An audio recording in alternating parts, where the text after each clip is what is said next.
Sir, paano po magnegosyo? Gusto mo bang magnegosyo? Gusto. Sige. Number 1, ang pagninegosyo, hindi yan nakukuha sa pag-aaral sa eskwelahan. Alam mo kung bakit? Bakit po? Kung ang mga successful na negosyante naturuan lang sa eskwelahan, wala nang magtuturo sa business sa eskwelahan. Lahat sila magiging negosyante na lang. Okay. Number 2. Importante pa din yung diploma. Importante pa rin yun. Hindi ko sinabing hindi importante. Ang ibig ko lang sabihin, yung pagiging successful sa pagninegosyo, hindi guaranteed na ikaw nag-aral sa mga business school, ikaw magiging successful. Okay, number 1. Number 2, kung gusto mong maging successful ka sa negosyo, kailangan meron kang ideya na galing mismo, original, galing sa Diyos, galing sa iyo or galing sa Diyos. Si Lord. Oo.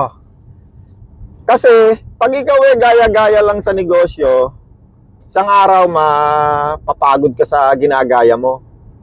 Hindi katulad nung yung ideya ay hiningi mo sa Panginoon, si Lord ang magbibigay sa iyo ng mga lahat ng kailangan doon sa negosyo. Katulad ng negosyo na ginagawa natin ngayon. So ano po bang negosyo niyo? Meron tayong hardware store, meron tayong trucking business, meron tayong concrete ready mix business,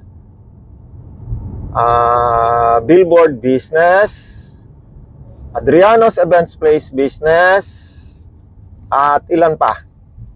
Ayun sir, may idea po kasi akong magnegosyo. Paano ko po sisimulan? Paano po mga first steps? Paano mo sisimulan ang negosyo mo?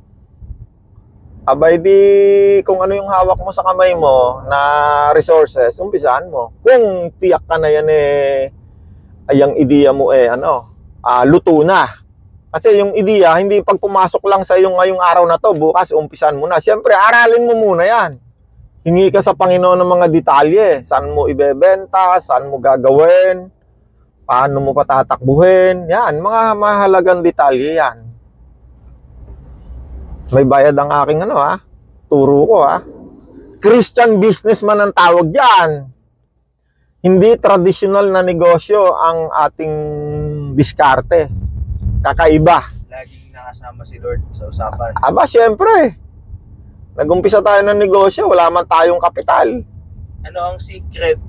Number 1 secret para maging successful sa negosyo? Ay, number 1, dapat kasama mo si Lord. Yun ang pinaka-the best na... Okay, saka na naman. Baka mamaya. Trial natin for trial. God is good! Ako din. Hindi na ako naiisip. Cut! Cut!